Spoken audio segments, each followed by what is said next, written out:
أعوذ بالله من الشيطان الرجيم. بسم الله الرحمن الرحيم. Я слышал, как посланник Аллаха, саллаллаху алейхи вассаляма, сказал: «Мой пример и пример людей похож на то, когда человек развел огонь, и когда он бросил в огонь то, что было вокруг него, моль и другие насекомые начали бросаться в костер. Человек старался изо всех сил предотвратить это, но они одолели его и бросились в огонь.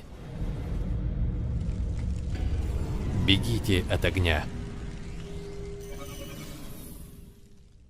Невежество насекомого может быть показано в качестве примера человечества, так же как насекомое, будучи в заблуждении от ярких огней, попадает в ловушку, которая в конечном итоге уничтожает его. Подобно этому и человек обманывает себя яркими огнями этого мира, который также может уничтожить его. Хотя множество людей были обмануты в прошлом, некоторым из них удалось избежать огня, прежде чем он поглотил их. Меня зовут Айман, мне 26 лет. Пару лет назад я был клубным промоутером, танцором, увлекался соцсетями и всем тем, что неправильно в жизни. Я был ослеплен шайтаном, блеском и гламуром. Раньше я думал, что я классный танцор, танцую в середине круга, и все смотрят на меня, аплодируют и восхищаются. И я думал, что это круто. Я думал, это что-то невероятное.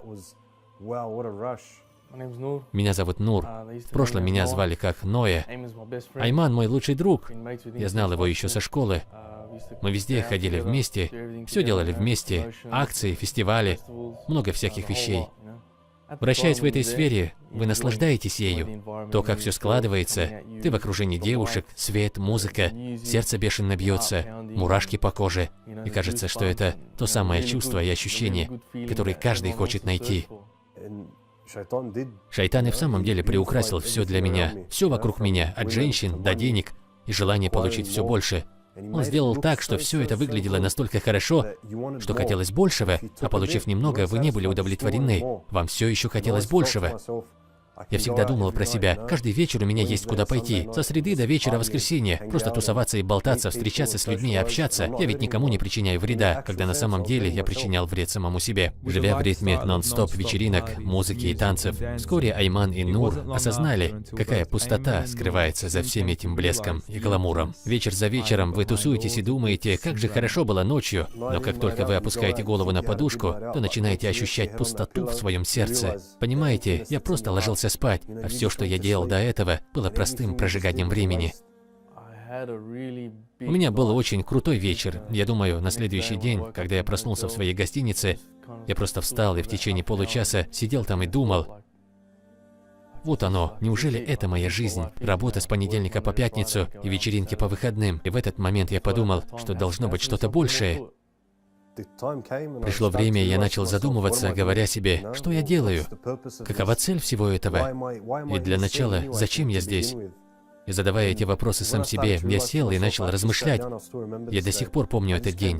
Я только что вернулся с вечеринки, пошел спать, проснулся, а затем сидел на кровати.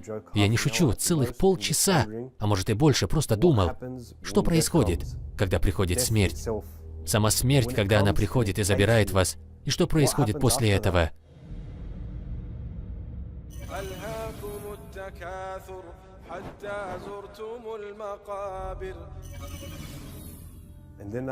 И именно тогда я начал меняться. Я начал размышлять и посещать различные лекции. В то время, когда я готовился принять решение и планировал отправиться на один из действительно больших музыкальных фестивалей, которые я посещал год назад, у меня был билет. Я приобрел его и думаю, что за неделю я получил предложение свыше $500 за него. Даже некоторые из моих друзей предлагали мне деньги после того, как узнали из моего сообщения на Facebook, что я больше не хочу идти на этот фестиваль. Но я знаю, что единственным способом, при котором я действительно буду чувствовать себя свободным от этого, было сжечь этот билет.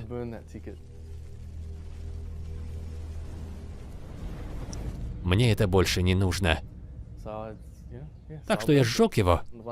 Однажды после работы я просто пошел на парковку, бросил билет на землю, взял у кого-то зажигалку и просто поджег билет. Наверное, лучшее чувство, которое я испытал до сего дня. Вскоре после принятия изменений в себе, Айман и Нур поняли, что необходимо пойти на жертвы, а между тем шайтан, сатана, повсюду поджидал их.